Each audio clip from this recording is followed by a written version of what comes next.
দৃঢ় সংকল্প আৰু প্ৰবল ইচ্ছা শক্তিৰে অসম্ভৱকো সম্ভৱ কৰি তুলিব পাৰি। শৈশৱতে প্ৰতিভাৰ স্বাক্ষৰ বহন কৰা এনে কিছু কিশোৰ-কিশোৰীৰ সৈতে দেশবাসী পৰিচয় কৰি দিয়াৰ উদ্দেশ্যেৰে নিউজ 18 আৰম্ভ কৰিছে বাইজুছ য়ং জিনিয়াছ सीजन 2।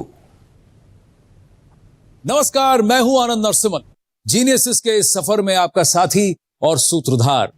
और आज की हमारी पहली यंग जीनियस ने 10 साल की उम्र से अपनी मुश्किल हालातों और अपनी मजबूरियों को गर्दन से पकड़कर उन्हें धूल चटाकर साबित कर दिया कि वो एक धाकड़ जीनियस हैं। प्लीज वेलकम झारखंड के छोटे से कस्बे हटवाल से बड़े सपनों, बेमिसाल हिम्मत और मजबूत इरादों के साथ रेसलिंग में 2 बार नेशनल गोल्ड मेडल जीत चुकी 15 साल की चंचला कुमारी।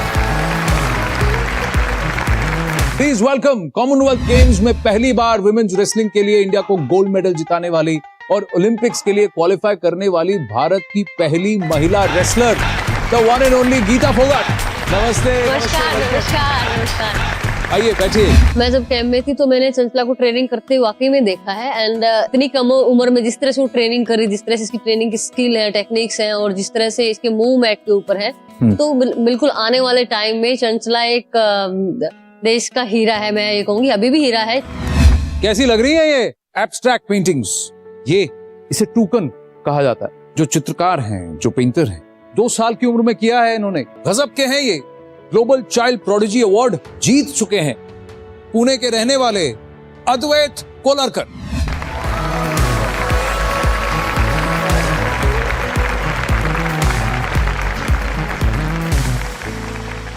Lovely. Come, sit with me. Fantastic. I'm in love with your work, Advait. Thank you. Let me ask you, what's your favorite color?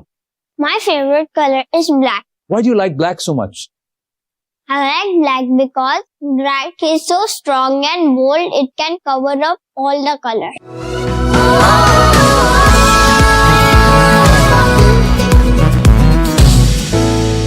Genius, young genius. Russia Ukraine সীমান্তত বাজিছে যুদ্ধৰ দামামা।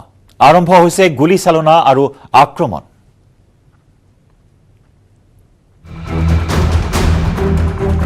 Russia Ukraine সীমান্তত যুদ্ধৰ দামামা। পূব ইউক্ৰেইনৰ ৰাছিয়া সীমান্তত বাৰুদৰ গৰজনী। পৰস্পৰক দোষাৰোপেৰে আৰম্ভ হৈছে গুলীচালনা আক্ৰমণ।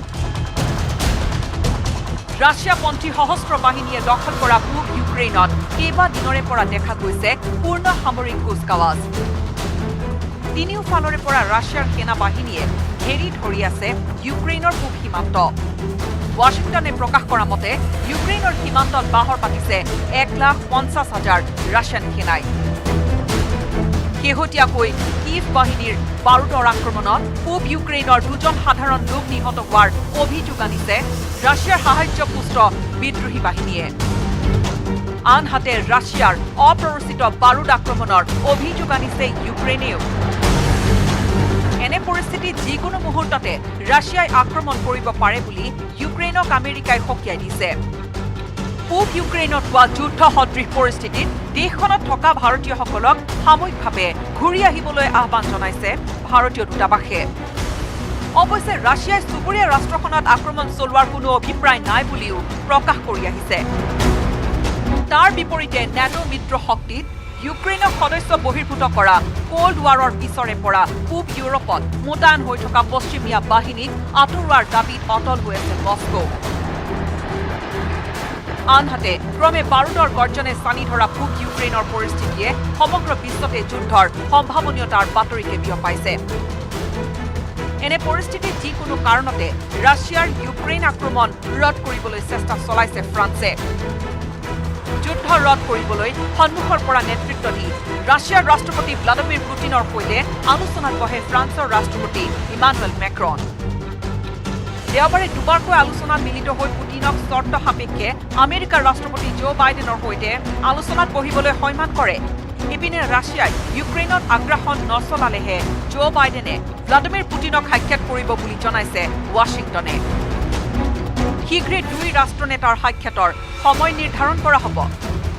উল্লেখযোগ্য যে শনিবাৰেও ইউক্ৰেইনৰ ৰাষ্ট্ৰপতি ভলোদিমিৰ জেলেনস্কিয়ে পুটিনক আলোচনাৰে বিবাদ মীমাংসাৰ বাবে আহ্বান জনাইছে। এফালে আন্তঃৰাষ্ট্ৰীয় চাপ, আনফালে অদমনীয় মস্কো। ৰাছিয়াই অনাগত সময়ত কি স্থিতি লয় তাৰ ওপৰতে নিৰ্ভৰ কৰিব ইউক্ৰেইনৰ পৰিস্থিতি। News desk report, news 18 Assam north east. Russia আৰু ইউক্ৰেইনৰ মাজত যুদ্ধৰ আশংকা। যুদ্ধৰ জটিল পৰিস্থিতিৰ মাজতে ইউক্ৰেইনত আবদ্ধ হৈ আছে অসমৰ কেইবাগৰাকীও শিল্পী। ইউক্ৰেইনৰ টাৰ্নোপিল নেশ্যনেল মেডিকেল ইউনিভাৰ্চিটিত অধ্যয়নৰত হৈ আছে জাগিৰোডৰ এগৰাকী শিক্ষাৰ্থী। জাগিৰোডৰ বৰহমপুৰ গাঁৱৰ বীৰেন্দ্ৰ নাথ মেধি আৰু মীনাক্ষী মেধিৰ কন্যা ডেইজি মেধিয়ে অধ্যয়ন কৰি আছে চিকিৎসা শাস্ত্ৰ।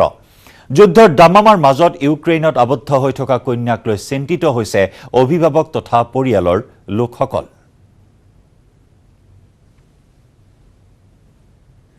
আগবঢ়াইছো জাগিৰোডৰ পৰা আমাৰ সাংবাদিক অজয় পালৰ এক ৰিপৰ্ট। মই বৰ্তমান উপস্থিত আছোঁ জাগিৰোডৰ বৰহমপুৰ গাঁৱত, আৰু এই বৰহমপুৰ গাঁৱৰ যি ডেইজি মেধি ইউক্ৰেইনত শিক্ষাৰ্থী আচলতে তেওঁ অধ্যয়ন কৰি আছিলে আৰু অধ্যয়নৰত এই মুহূৰ্তটো আছে। আমি তেখেতৰ বাসগৃহত উপস্থিত আছোঁ আৰু তেখেতৰ পিতৃ আছে আমাৰ সৈতে। আমি তেখেতৰ পৰা সবিশেষ জানিব বিচাৰিম আচলতে কি পৰিৱেশত আচলতে আপোনাৰ যি কন্যাগৰাকী এতিয়া আছে, কি জনাইছে আপুনি? নমস্কাৰ, মই প্ৰথমে আপোনালোকলৈ ধন্যবাদ জ্ঞাপন কৰিছোঁ। কথা হ'ল যে মোৰ ছোৱালী ডেইজি মেধি, তেওঁ টাৰ্নেপল নেশ্যনেল মেডিকেল ইউনিভাৰ্চিটিত অধ্যয়নৰ কাৰণে MBBS পাঠ্যক্ৰমৰ অধ্যয়নৰ কাৰণে গৈছে, ফাৰ্ষ্ট ইয়েৰৰ ষ্টুডেণ্ট। কিন্তু কথা হ'ল এতিয়া এই মুহূৰ্তত ৰাছিয়াৰ আৰু ইউক্ৰেইনৰ যিটো কনফ্লিক্ট, এই কনফ্লিক্টটো লৈ পেলাই যিটো পৰিস্থিতিৰ তাত সৃষ্টি হৈছে, এই পৰিস্থিতিটোৰ কাৰণে আমি খুবেই উদ্বিগ্ন। ভগৱানে নকৰক সেই ধৰণৰ পৰিস্থিতি যদি মুখামুখি হ'ব লগা হয়, তেতিয়াহ'লে আমি চিন্তা কৰিব লগা হৈছে এইটো কাৰণে যে তাত থকা ছাত্ৰ ছাত্ৰীসকল বা আমাৰ ল'ৰা ছোৱালীখিনি নিৰাপদে থাকিবনে, বা তেওঁলোক নিৰাপদে ঘৰলৈ ঘূৰি আহিব পাৰিবনে, এই ধৰণৰ কথাবিলাক লৈয়ে আমি অতিশয় উদ্বিগ্ন হৈ আছোঁ। ৰাছিয়া যি ইউক্ৰেইনত থকা ভাৰতীয় যি দূতাবাস, তেওঁ দূতাবাস ইতিমধ্যে ইউক্ৰেইন ত্যাগ কৰিবলৈ যি ভাৰতীয়সকলক নিৰ্দেশ দিছে, আপোনাৰ যিগৰাকী কন্যা তেখেতলোককো তেনেকুৱা কিবা ধৰণৰ নিৰ্দেশনা দিছে নেকি? তেওঁলোকে যিখন ইউনিভাৰ্চিটিত পঢ়ি আছে, টাৰ্নেপল নেশ্যনেল মেডিকেল ইউনিভাৰ্চিটি, তাত এতিয়ালৈকে অফলাইন ক্লাছ চলি আছে আৰু তেওঁলোকে ইভেন অনলাইন ক্লাছ কেতিয়াৰ পৰা কৰিব বা কৰিব নে নকৰিব এই ধৰণৰ চিন্তা চৰ্চা কৰি আছে। কিন্তু কোনো ধৰণৰ নটিফিকেশ্যন এতিয়ালৈকে জাৰি কৰা নাই। আৰু যেতিয়ালৈকে ইউনিভাৰ্চিটিয়ে তেওঁলোকক আহিবলৈ মানে ৰিলিজ নিদিয়ে, তেতিয়ালৈকে তেওঁলোকে অহাৰ কথাটো ভাবিব নোৱাৰে। কিন্তু তেওঁলোকেও এটা কথা কৈছে যে ভাৰতীয় দূতাবাসৰ পৰা মানে নটিফিকেশ্যন আহিব বা আমি ইউনিভাৰ্চিটিক নটিফিকেশ্যন দিম, তেতিয়ালৈকে তোমালোকে অধ্যয়নত ব্যস্ত থাকা, শান্তিৰে থাকা, বিশেষ চিন্তা কৰিব নালাগে, এই ধৰণৰ কথা কৈ আছে। যদিও ইউক্ৰেইনৰ বিভিন্ন ইউনিভাৰ্চিটিৰ পৰা ইতিমধ্যে কিছুমান ছাত্ৰ ছাত্ৰী বেক কৰিছে। তেনেকুৱা হয়, নিশ্চয়। ডেইজি মেধিৰ মাতৃ আছে, আমি তেখেতৰ পৰা কিছু কথা জানিব বিচাৰিম। এই মুহূৰ্তত যিহেতু ইউক্ৰেইনত এটা ভয়ংকৰ পৰিৱেশ, আপোনাৰ কন্যা তাতে অধ্যয়নৰত, কি ক'ব? আমি বহুত চিন্তাত পাৰ কৰিছোঁ। তেওঁলোকে কৈ থাকে আমি ঠিকে আছোঁ, চিন্তা কৰিব নালাগে, ঠিকে আছে, চিন্তা কৰিব নালাগে। কিন্তু হ'লেও আমাৰ চিন্তা হয়তো হৈ থাকে, ইমান দূৰত আছে, আমিতো গৈ তেওঁলোকক আনিব নোৱাৰোঁ। ভাৰত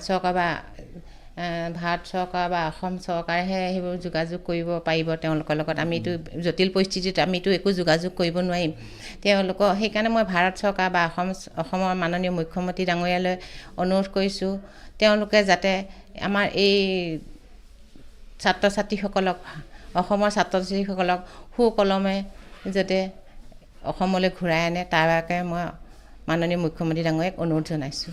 আমি জানিব পাৰিছোঁ যে ইউক্ৰেইনৰ পৰা ভাৰতলৈ অহা বা অসমলৈ অহাৰ যি বিমানৰ ভাড়া যথেষ্ট, তেনেধৰণৰ ভাড়া আপোনালোকে বহন কৰিব পাৰিব নেকি? আমিতো আনিব নোৱাৰিম 4-5 লাখ টকা বা বিমান ভাড়াত।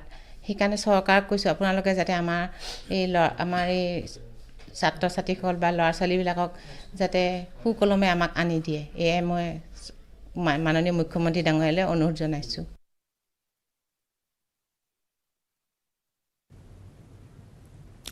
গাঁও চহৰ জিলাৰ খবৰত পুনৰ লৈছোঁ আন এটি বাণিজ্যিক বিৰতি।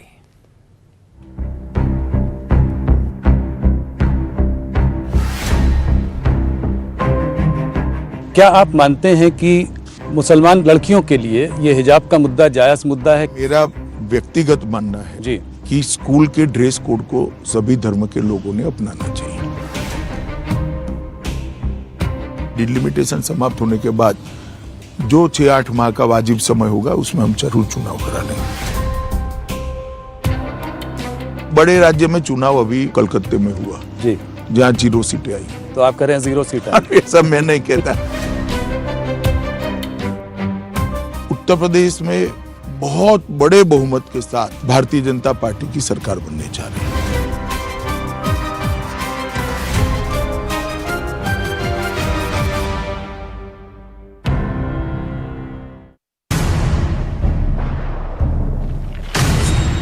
এতিয়া বিশ্বই জানে ষ্ট্ৰং মানে মাইথান ষ্টীল নিৰ্মাণৰ মানদণ্ড।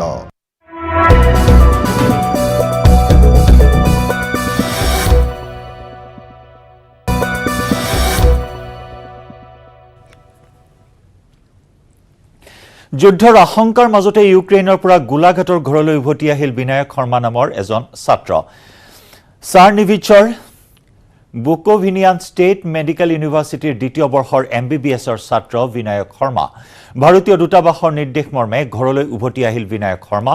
গোলাঘাটৰ তপন নগৰৰ নিবাসী সূৰ্য শৰ্মাৰ পুত্ৰ বিনায়ক শৰ্মাই ক'লে ইউক্ৰেইনত চলা যুদ্ধৰ প্ৰস্তুতিৰ কথা। স্বাভাৱিকটো অতি সোনকালে হৈ যাব যেন লাগিছে মোক, কিয়নো তেনেকুৱা একো হ'বলগীয়া হোৱালে হৈ গ'লহেঁতেন এতিয়ালৈকে। বাট একো ক'ব নোৱাৰি কিহেনো এইটো পলিটিকেল কি চলি আছে ভিতৰত একো মানে, বাট মোক লাগিছে অতি সোনকালে এইটো ঠিক হৈ যাব বুলি। 5 জন আহিলোঁ আৰু 2 জন আজি ফ্লাইটত উঠিছে, তেওঁলোক পাবহি বুধবাৰে পাবহি চাগে। সেয়া মানে এতিয়া যিহেতু অলপ ৰাছিয়া আৰু ইউক্ৰেইনৰ মাজত টেনশ্যন চলি আছে, চ' আমাক এম্বেচিয়ে মানে এডভাইজৰী জেনেৰেট কৰিলে যে তোমালোক যোনবোৰ নন এচেঞ্চিয়েল ৰেচিডেণ্টছ আছা তাৰ, চ' তোমালোক গুচি যাব পাৰা এতিয়া টেম্পৰেলি কেইদিনমানৰ কাৰণে। চ' তোমালোক গুচি যোৱা, ক্লাছ আমি অনলাইন চলাবৰ কাৰণে কেইদিনমানৰ কাৰণে আমি ৰিকুৱেষ্ট কৰিম ইউনিভাৰ্চিটিত। চ' সেইকাৰণে আমি গুচি আহিলোঁ এতিয়া। আমি হ'লোঁ ৱেষ্টাৰ্ণ পাৰ্ট অফ ইউক্ৰেইন চাৰ্নিভিট্চিটো। চ' তাত তেনেকুৱা মানে ৱাৰৰ পৰিৱেশ একোৱে নাই, চব নৰ্মেল দেখাত, মানে মানুহবোৰ নৰ্মেল, চব দোকানপাট চব ঠিকে থাকে, চব মানে যেনেকুৱা জেনেৰেলি থাকে। শ শ লোকৰ প্ৰতিবাদত উত্তাল হ'ল নেপালৰ ৰাজধানী কাঠমাণ্ডু। মাৰ্কিন অনুদানৰ বিৰোধিতাৰে চৰকাৰৰ বিৰুদ্ধে সাব্যস্ত কৰিলে উত্তাল প্ৰতিবাদ। ৰাজপথলৈ ওলাই আহিল শ শ লোক। সশস্ত্ৰ নিৰাপত্তাৰক্ষীক লাঠিৰে শিলগুটি দলিয়াই আক্ৰমণ কৰে প্ৰতিবাদকাৰীয়ে। প্ৰতিবাদকাৰীৰ আক্ৰমণত প্ৰথমে 5 উহুকিলেও প্ৰতিবাদকাৰীক নিয়ন্ত্ৰণৰ বাবে উভতি ধৰে নিৰাপত্তাৰক্ষীয়েও। প্ৰতিবাদীৰ ওপৰত লাঠি চালনা কৰাৰ লগতে নিক্ষেপ কৰিলে কন্দুৱা গেছ, পানী, বাৰুদ। দেওবাৰে কাঠমাণ্ডুত হোৱা প্ৰতিবাদকাৰী আৰু নিৰাপত্তাৰক্ষীৰ এই হতাহতিত আহত হয় বহুকেইগৰাকী প্ৰতিবাদকাৰী। দেশখনত আমেৰিকাৰ অনুদানেৰে নিৰ্মাণ কৰিবলৈ লোৱা এটা প্ৰকল্পৰ বিৰুদ্ধে থিয় দিয়ে শ শ নাগৰিক। নেপালত এটা মাৰ্কিন চৰকাৰী সাহায্য সংস্থাৰ 50 কোটি মাৰ্কিন ডলাৰ ব্যয় সাপেক্ষে এটা বৈদ্যুতিক আৰু পথ উন্নয়ন প্ৰকল্পত নেপাল চৰকাৰে অনুমোদন দিয়াৰ পিছতে চৰকাৰী বিৰোধী প্ৰতিবাদত উত্তাল হৈ পৰে কাঠমাণ্ডু। চৰকাৰে এই মাৰ্কিন অনুদান উভতাই দিব নালাগে বুলি নিশ্চিতি দিয়াৰ বিপৰীতে বিৰোধীৰ দাবী এই চুক্তিয়ে প্ৰভাৱ পেলাব নেপালৰ আইন আৰু সাৰ্বভৌমত্বত।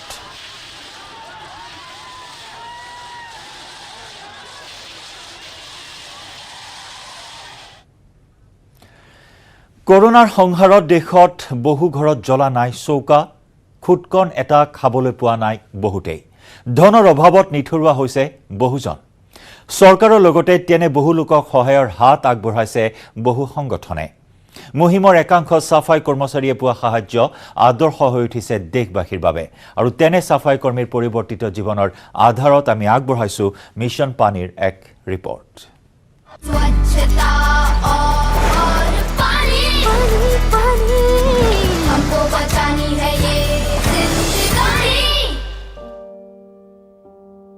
लॉकडाउन समय ऐसा आया कि उसने हर इंसान को निचोड़ कर रख दिया। मेरे सामने ऐसे काम आ गए जो मैंने कभी ज़िंदगी में किए नहीं थे, जो कि सफाई को लेकर थे। अब सफाई को लेकर काम तो किया, मेहनत भी की, पर कभी किसी ने ये नहीं कहा कि बेटा तूने साफ़ सुथरा रहना, अपने बच्चों के बारे में भी सोचना है। कभी किसी ने ये नहीं कहा कि हाँ कोई चोट पीट लग जाए कि तुम्हें कोई दवाई दिलवा दें। ऐसा कुछ नहीं हुआ आज तक। ना किसी ने कोई आज तक कोई ड्रेस दी, ना जूते दिए।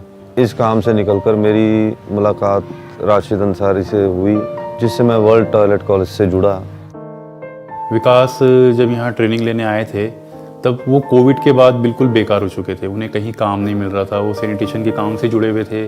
तब उन्होंने मुझे बताया कि सर मैं एक पढ़ा लिखा व्यक्ति हूँ, मेरे फैमिली में भी सब जॉब करते हैं, लेकिन कोविड का जो दौर आया उस समय मैं नौकरी से बिल्कुल बेकार हो गया और मुझे उस समय गटर में उतर के भी काम करना पड़ा, इससे मुझे पैसे मिल सके, मैं अपने बच्चों का पेट भर सकूँ।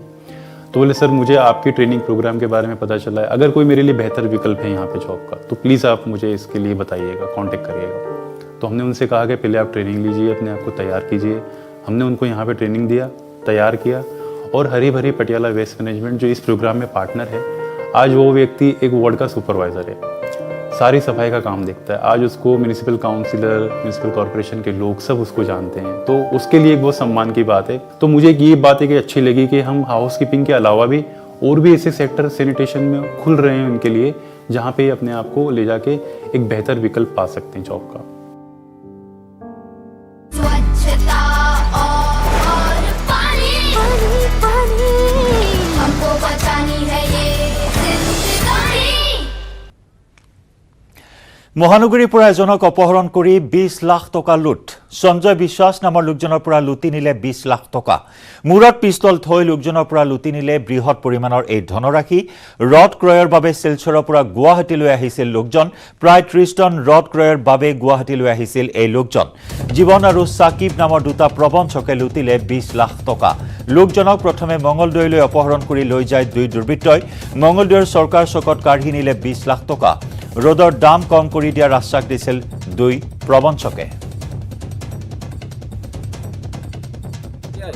तो रोड चाहिए ना क्या, तो कुंटल में 1000 रुपया कमती करके दे देगा हम लोग। तो हम तो विश्वास ना करे। कितने कुंटल, कितना टन लेने का था यहाँ से? 30 टन। 30 टन। 30 टन। तो बाद में बोलता है क्या, ठीक है 2 गाड़ी दे देगा, तो 1 गाड़ी का पेमेंट कीजिए। 1 गाड़ी का 10.5 लाख आता है, तो 10 लाख पेमेंट किया है। उसके बाद ठीक है आपको तो 3 गाड़ी चाहिए, तो 2 गाड़ी लेके जाना।